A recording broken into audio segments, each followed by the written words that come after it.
Is it possible to have all new buildings be net zero carbon emission? New buildings? Yeah. I mean, do we, in terms of possibility, I guess, I mean, I know the technology exists, but do we have a mandate? Do we have a budget? Do we have an incentive program? Like we've had that technology for a while. There's plenty of net zero buildings, but they're still pretty rare. So what would allow us to be able to have this as a standard in terms of realistic feasibility? So I think that within the strategy development is how we would get to the this objective. So right now, um, the question just is, do you think this is an objective that we could build strategies around in the next meeting? Yeah, I Yeah. believe so. I'm just curious, like I trying to do this on a much smaller scale, I've hit a great deal of resistance. And so from architects and on site as well as partners. So I'm just wondering like, this is pretty audacious. It's awesome. I just want to know how realistic. So Andrew, you think this is realistic? Yeah. How come? Well, I wish we could achieve carbon neutrality for all new buildings and infrastructure. So, but I mean, literally net zero is the building code, the model building code, the IECC will be net zero within 12 years. I mean, that's where it's headed. It is, yeah, I mean, I know you get pushback from architects and builders and designers, but they need to get out of the 20th century. So I mean, so this means that the building will not emit any carbon for its heating, cooling usage, right? And so therefore it will either offset it with some sort of credit program, or it will generate its own sort of emission-free energy sourcing, or utilize emission-free energy sources, right? Well, right, this saying, I mean, so a net zero building is not relying on credits or offsite. Within, in and of itself, it produces all the energy it needs in aggregate from a year. It can still it can be net metered with the grid, right, but in a year's time it produces. So that just means it's super low energy and has some on-site energy production. That is a high standard. And design matters, and some types of designs will never fly like that. But it is certainly doable. And remember, this is for new buildings. So within 10, 12 years, with really modest advances, any new building should be able to achieve that. I mean, we can achieve that with more than half of new buildings right now if we wanted to. And any buildings within 10, 12 years. Now, infrastructure, that's the, in my book, that's the hard one. Well, I don't know anything about that. Well, to go back to if it can be achieved now with new construction, what are the barriers to keep builders from doing it? The primary barrier, in my experience, is lack of knowledge and lack of commitment. So it doesn't have to do with cost? No. Okay. No, it's cheaper by and large, depending on the building, depending on the design. If you design the building and come to your sustainability manager like Rob or Alicia and say, now make it net zero, that doesn't work. It has to be from the very concept, from the very original design. And does size anything of the building play a part in it? Like if let's say it's a tower, it's 20 stories high. Well, you've already designed it. That's my point. Okay. No, most towers today can't be, because we don't have, unless you have massive amounts of photovoltaics on the side, which can be done. I mean, we have windows that will do that. But yeah, if you're relying on rooftop photovoltaics, well, then that limits your on-site production. Yeah, and that's what I'm thinking about with an equity lens. Like if we're thinking about density and affordable housing or even mixed use spaces, you're kind of be building vertically. Mhm. It's really, we need to be able to utilize our footprint in a way that goes up. And so that makes it really challenging to be able to get to zero emissions unless you're pulling from a source that is your electricity is coming from a large some community array or something like that. And I don't know how that works with credits, but um you know to me that would meet the spirit of this without the building having to produce enough of its own energy. We're building passive house certified apartment buildings right now. And for that, does that meet this standard?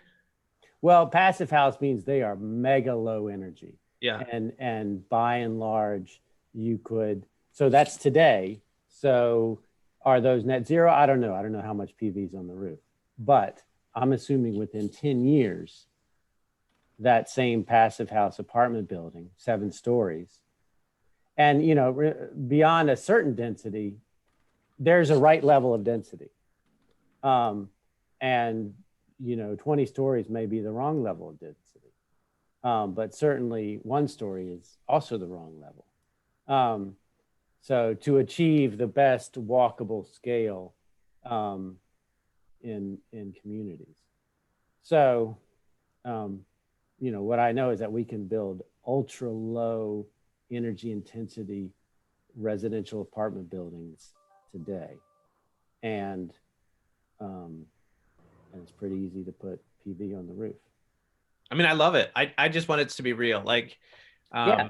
I just want us to make sure that whatever we're saying is not just too far out there for us to be able to either enforce or incentivize down the road. Agreed. All right, so if the biggest barrier is mainly just education, like in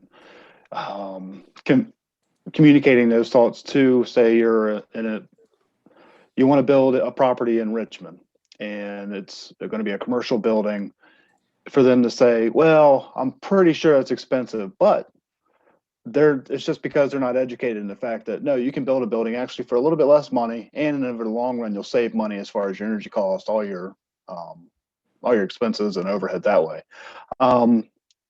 What does it take to educate that particular person who wants to come into the city of Richmond and build? I mean, it's got to be. It can't be as simple as, hey, here's a flyer, here's some info. Like, what type of program would you need to do that, and how would that program even get started? Because it sounds like to me like the biggest barrier is just basically getting the commitment of a builder to say, okay, I'm comfortable with this. I feel it's going to be a great building. It's going to last a long time, and it's going to be energy efficient. But it's hard to get the buy-in from the people who are actually putting the money into it to do it. So I don't know what it would take, and you may have some experience as far as how to communicate with that particular person or to get buy-in for that. Those are great questions, and I think we're dipping back down into our strategy level. Sorry. Which is okay, and I think these are all great things that we're going to be talking about at our next set of meetings. But I think just really quickly to touch on your question, I think a couple of sort of responses. So one thing is developers that are sort of bigger size or work in a lot of different areas, which frankly, a lot of those developers have been in Richmond for a while or moving into Richmond, because we really right now don't have a lot of these same requirements that other communities do. And so they're already educated. They know how to do these types of buildings. We're just not asking folks to do that in our community, and we really should be and need to be. And I would say for either developers that are smaller or don't have experience with that, there are a lot of great examples from other communities of things we, the city, could be doing in terms of education programs, just making information available. There are a lot of, there's professional organizations like the U.S. Green Building Council, like some of the, Andrew mentioned Passive House. So there are professional organizations that do education and offer programming. The state, the Commonwealth of Virginia has a number of programs. And so I think it's, while it certainly would take work and it would, not be easy, but there are things that we could put together and offer from the city to help educate developers and property owners to do this type of work. And a lot of them are already doing it if they're using tax credits, which is another point. So if folks are, which is a lot of the development in the city, if folks want to use like low income housing tax credits, and there are certain requirements already for energy efficiency and then bonuses for even more like passive house or getting towards the types of certification. Hello, I'm here to bring you to objective 4. Oh, I just lied to them and told them we were doing number 2. Sorry. Nope. Okay. 4. Nope. I have no idea what's going on. And so we've got 2 notes from the last grouping. And the first one was from the large group on changing carbon neutral or net zero carbon to climate neutrality. But looking at this objective, either verbally or like written down, do you feel like this makes sense for meeting the needs of the emissions of new buildings and infrastructure in the city? Or is there anything you would like to change or keep on there? Perfect.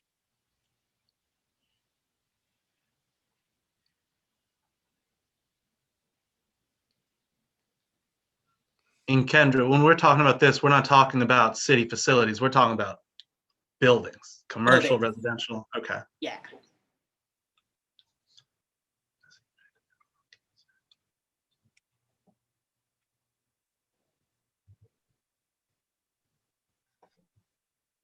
So what's the time frame for them to make this achievement exactly? I think it falls in line with the 2050. Okay. Okay, and are they supposed to meet like benchmarks along the way, or is 2049 going to come and you've got 12 months to get there's a 2030 benchmark for the planning process that this would fall under as well. Is there some kind of benefit to them to achieve this milestone, or a fine if they don't do it, or as of now, no, but I think that would fall into the strategy development phase for this objective. Okay, so like incentives might be something to talk about later. Yeah, and I know that in the previous group, there was a lot of conversation around development education for developers and so incentives and education came up last time. So that is definitely the train of thought for this objective, is kind of like, it's fine, but how do we actually get there? So yeah. I think this is a really good, straightforward, solid objective. Do you think it's missing anything? Or is there anything you don't like? No. Cool. I'm going to give it a big thumbs up. Looks good. Yep. I like this one. Okay, then you have to drag a star to the objective itself. So we remember that. I'm actually struggling. I'm on my Surface Pro and I'm really struggling. Let me drag Google a star Docs. for you. I'll drag there a we star go. for you. Yeah, mine's not working either for some reason. Yeah, I think Microsoft and Google are fighting. My Microsoft Surface Pro is fighting the Google Docs.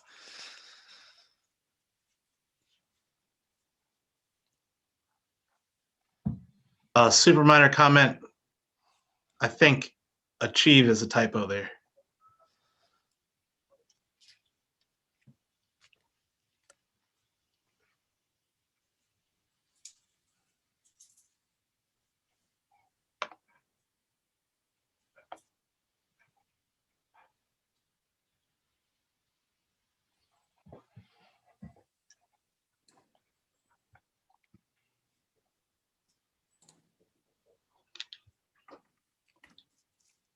Something I want to put in y'all's ear as we go through this and the next ones too is thinking back to our last meeting where resilience might fit in here. Obviously, you know, renewable energy is a form of resilience in the sense that you may not need to rely on the grid.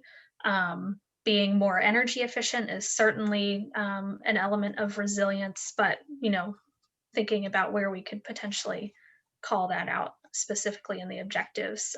Any thoughts from you all would be helpful.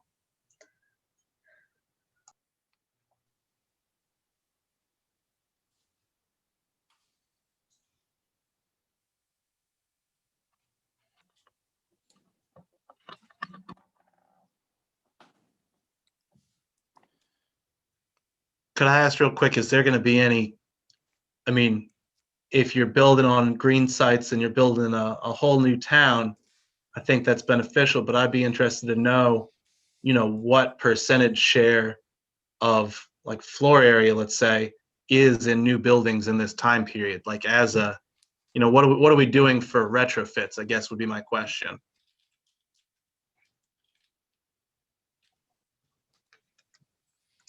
And I think that is objective 2. So we'll get to that.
Well, if we're cool with the objective, we can also, I believe we can start thinking about some strategies and putting them down as notes in preparation for the next meeting.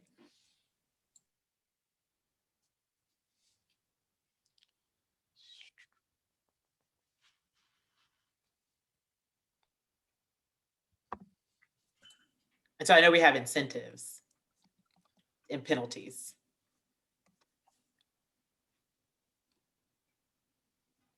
Oh, why is mine not typing?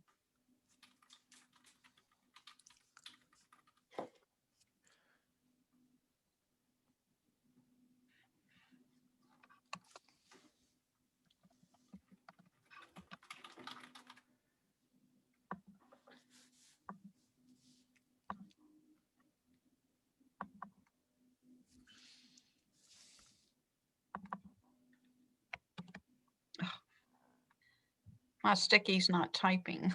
Oh no.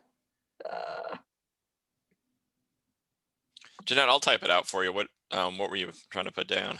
Okay, I was thinking that maybe we need to institute some standards for buildings. I mean, they can't just, okay, I'm going to be net zero. Maybe they need a blueprint per se of standards in order to achieve this. You know what I mean?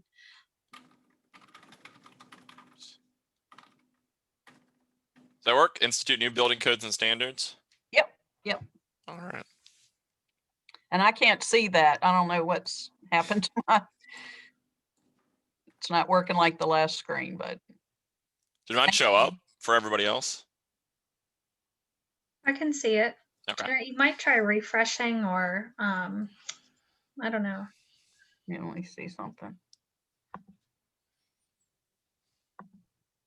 And could I ask, is this objective written with the intention of already having an entity who certifies or who confirms, or is that something that's to be thought out through the strategies? Like, who says that a building is net zero is what my question is. Yeah, I think that falls into the strategy development phase for this. Yeah.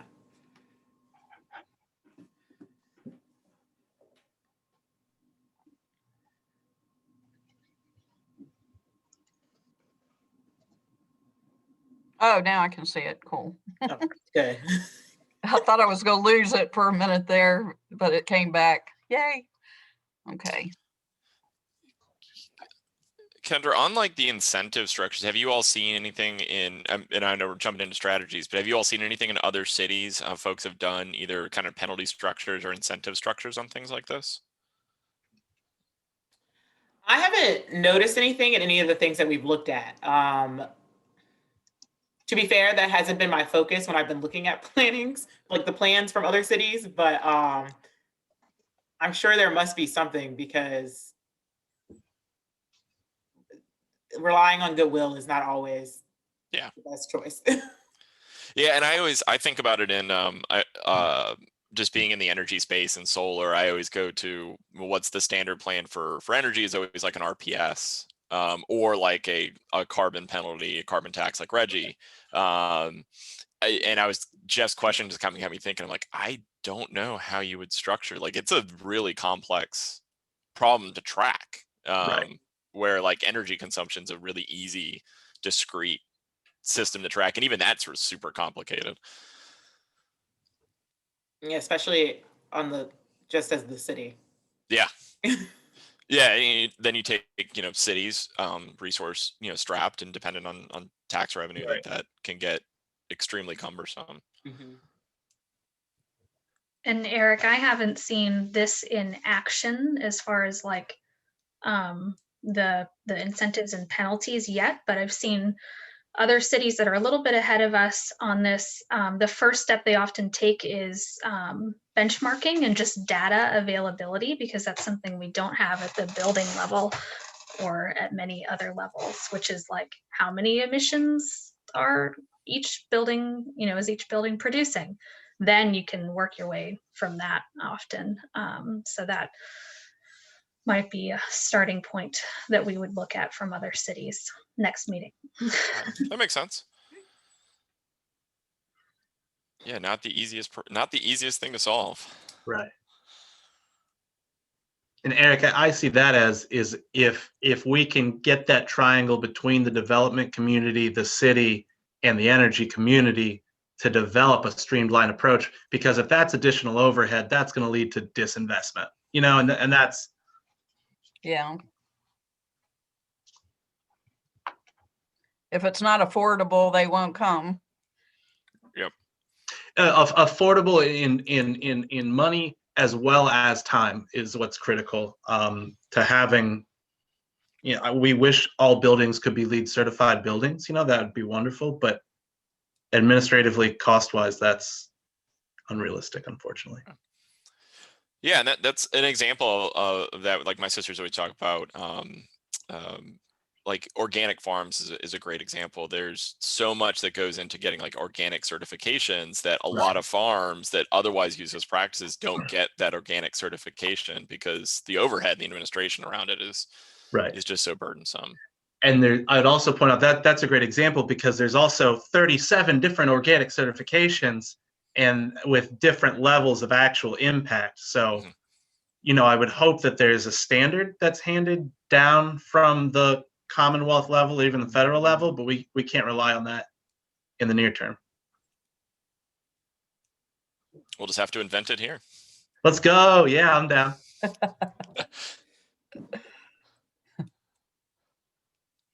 I see Brienne up there thinking, oh, Mo, what are we getting ourselves into? No, this all sounds great. Hopefully y'all are ready for some hard work.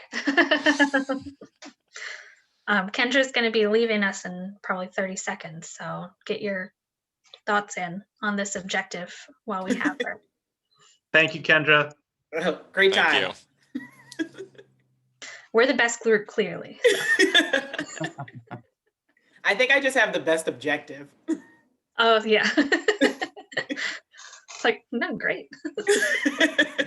Yeah, Kendra, the previous one, we were like, whoa, what is this? What? And this, we're like, yeah, this is cool. This is good. Hope you get moved. No. Hello. Hey, I'm Hi, here Kendra. to objective 4. Kendra. All right. Hey, Kendra. How's it going? Good. Got moved successfully. Welcome. Right. We're on to number 4. This is net zero carbon emissions. Yes. Okay. The question I have on that, I know we were talking about using some different verbiage than net zero. Yes. Do we want to be consistent with that in this objective? Yes. Yeah. So, I wrote down the other verbiage, but can't find. Oh, climate neutral. Is that what we want to? How we want to Yeah. refer to net zero?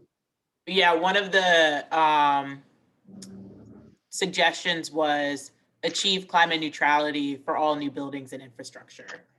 But then on the flip, someone has also asked to change achieve to require. So I don't know if there's thought on moving achieve to require, keeping achieve, but that has been part of the conversation. I think maybe we could use both. You know, we want to get there, but we want to make sure we stay there and require others to be on that same page. I don't know. This is an objective. It's not a goal. So you could be a little more restrictive here if we need to, if we want to. Mm-hmm. Although some of these examples below are pretty specific. Well, they were more specific on the other things. Yeah, some of the there hasn't been much conversation around changing the actual objective. So there's been a lot of conversation on strategy development Yep. in previous groups. So We had the same issue. yeah. Guess we're all technical folks, right? Yeah, like I think it's just sort of a gray line, you know, gray area. Yeah. And people have struggled with approving the objective without understanding what the strategies will be to get to the objective. Well, these below look pretty good to me as well. Mm-hmm. They're different in a lot of respects.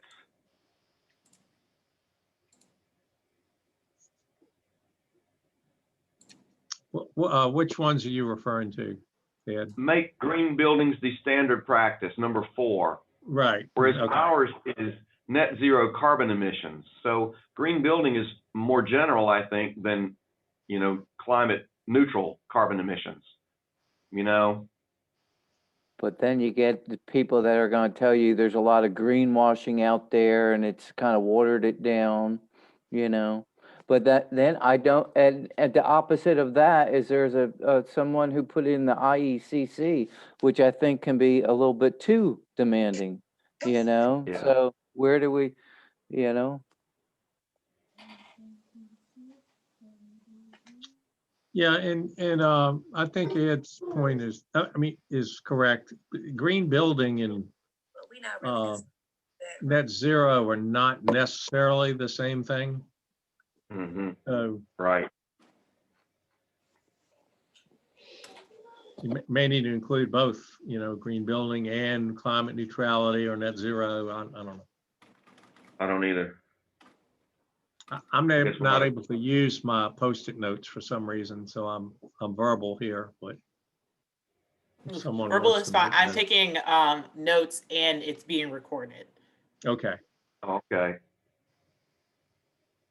So guess what you're going to be doing the next couple of days? Not Transcribing, right? not me.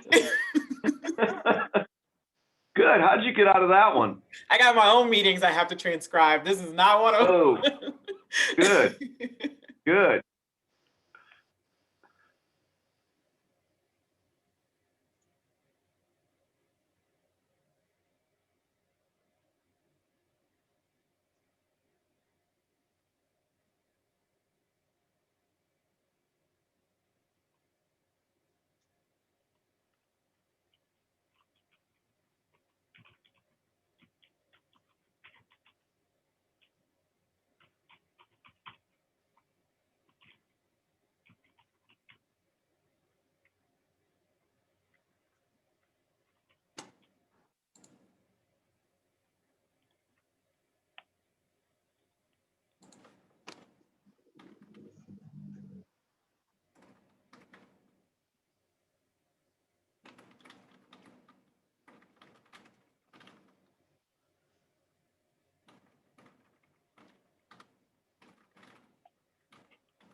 I'm losing track. So does this objective have to be for new buildings and infrastructure, or could it apply to existing buildings that we retrofit or renovate?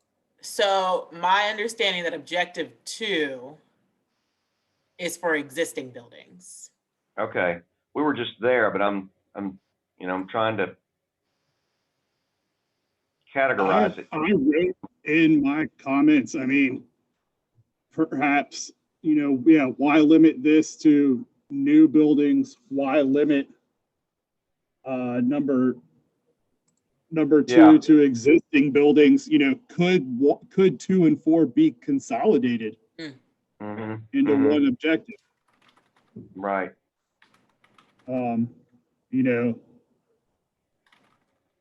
If you achieve net zero carbon emissions, wouldn't you improve the performance of the building in order to do that, to help do that? Right. Wouldn't that maybe a strategy of? Yeah. I think you need to make a distinction between existing and new, because in existing buildings, you may not be able to get to net zero or full carbon neutrality because of limitations with an existing structure. However, with new structures, you may be able to do that. I guess that's why they made that delineation between existing and new. Okay. Is there a page that we could see all 4 of these side by side? So we could look at them all at the same time? I think you have to go to the different slides, Bill. Is there a number that I can access from this Google Docs page that I'm looking at? Like, there's that little grid down the bottom. Now I confess, I printed out a hard copy when she had the slide up. So I have all 4 objectives. Cheating a little bit. That's smart. No, that was very It's not the greenest thing to do, but but I did print it out, so I'll say look at them. Paper is recyclable, Yeah, it is.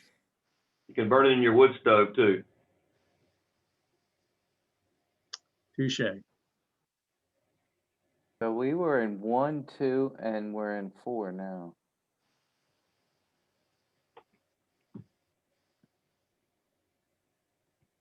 So Kendra, you got any ideas for anything else we need to think about? Do you think that this can be said in a better way? Probably. Well, like my initial comment was, do we want to use the same verbiage, net zero versus climate neutral? Mm-hmm. You know, just to be consistent. But Yes. that would be the only change I would think I can think of at the moment. Mm-hmm. And that's in the first Post-it note. Yeah, someone put that in the group chat in the big meeting. Oh yeah, okay. I can't see that, or I'm not able to see it. And do you feel like something is missing? And so we had a discussion on old buildings, but outside of. Right.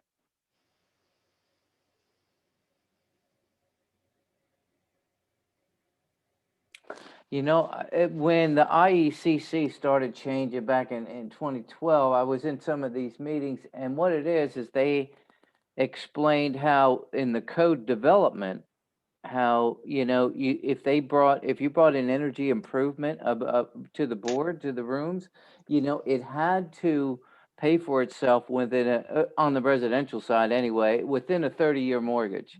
It actually had to show its energy improvement and pay for itself within the existing 30-year mortgage time frame or whatnot. So it made like economic sense. Now this is all in commercial.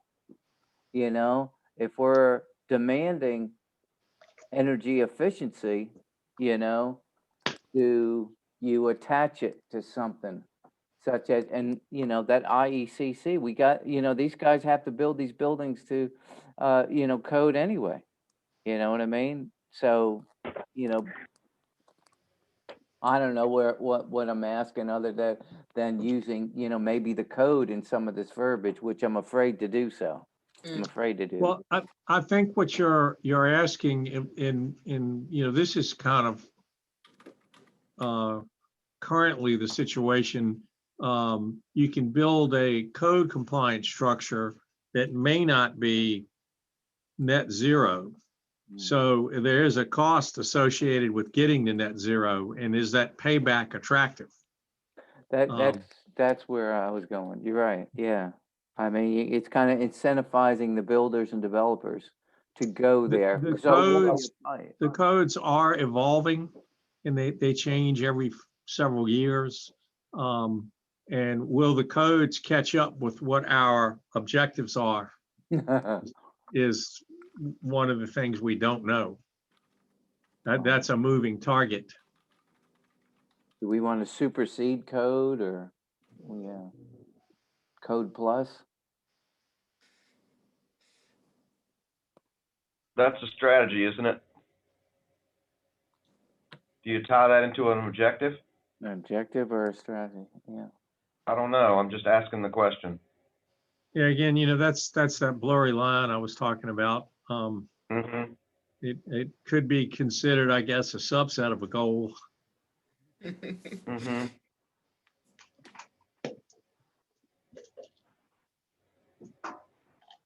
Yeah, it could be like a theme for a set of strategies underneath this objective.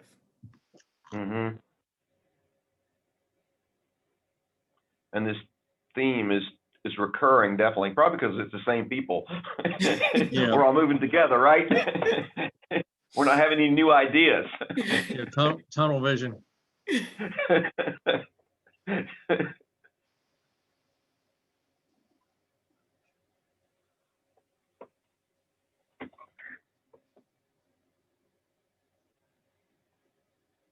Yes, and what I'm learning is 15 minutes is a long time for one objective.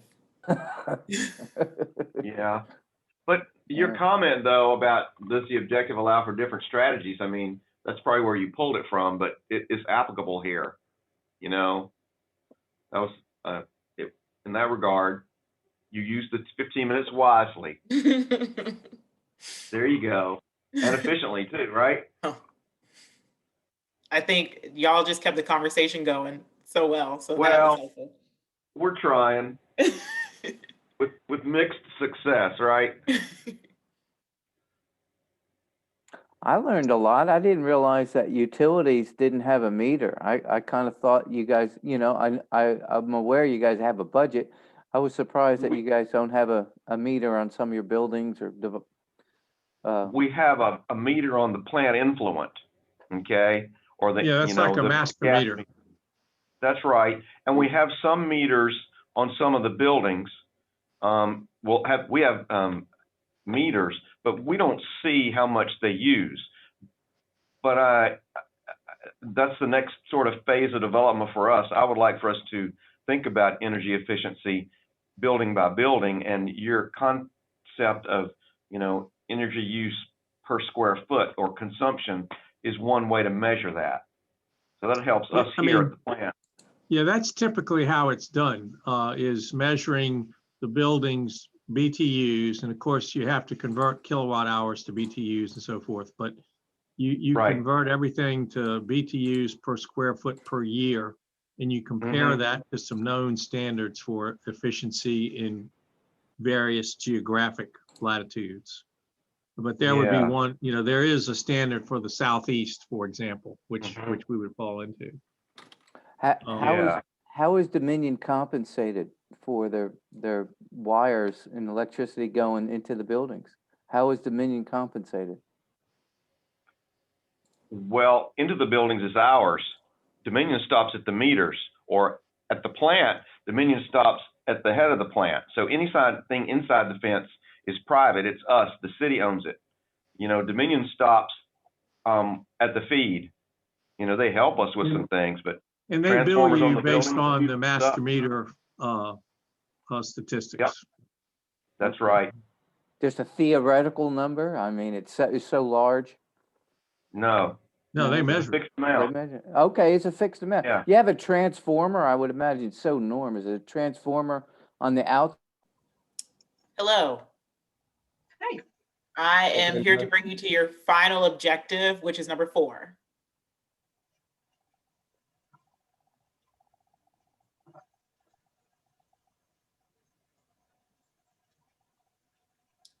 And I would like to quickly share that one of the big changes that has come through every conversation is moving net zero carbon emissions to climate neutrality to match with the vision statement of RVAgreen, so that our verbiage is the same the entire way through.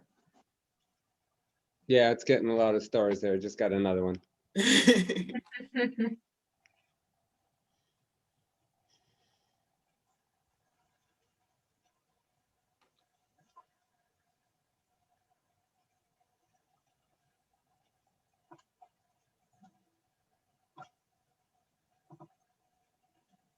Man, I'm seeing a lot of things that we put in under other objectives or under here.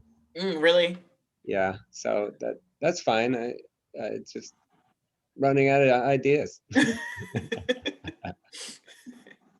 That's been the running theme. After the first group, it was just kind of like, yeah.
And then also one thing to think about is, do you feel like this objective could be stated in a better way, or that it's missing something as it stands right now? especially than- thinking about which strategies you would consider putting underneath this. Yeah, other than the wording about neutrality. Yes, yes. I like it. It's succinct. Do it. Get there.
All right, this might not be serious enough, but has anybody figured out which animal they are?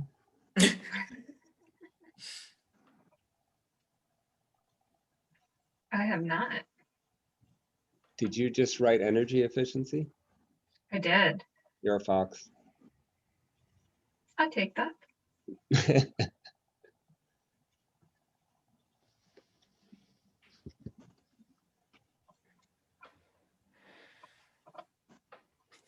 Your anonymity was blown. I know I saw a crow riding in one of the other ones, so someone in this group's Mhm. a crow. You know, I've never seen a crow, so maybe it's me, because you don't see the Ah. animal when you're writing. That's true. Oh, so yeah, I thought it was you, so it must be. Mhm.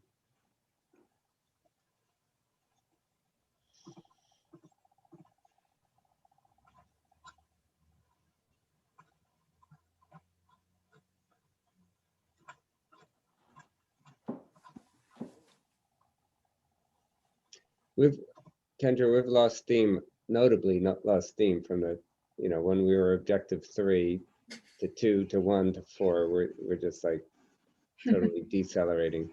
Yeah, but Yeah, it's also we had that. There's about 60% overlap on all 4 objectives, it seems. yeah. I feel like when you get to the last one, you're just kind of like, we've already said it. Someone else has already said it. We're Yep. just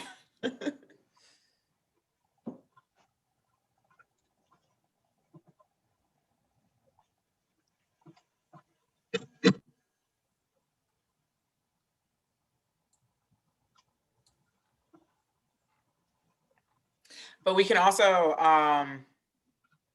use the leftover time if there's nothing else you want to add about the objective to think about like some directions for strategy development moving forward. One of the other groups was thinking about, well, not on purpose, but ended up talking about themes for strategy development. So what buckets could fall underneath this objective?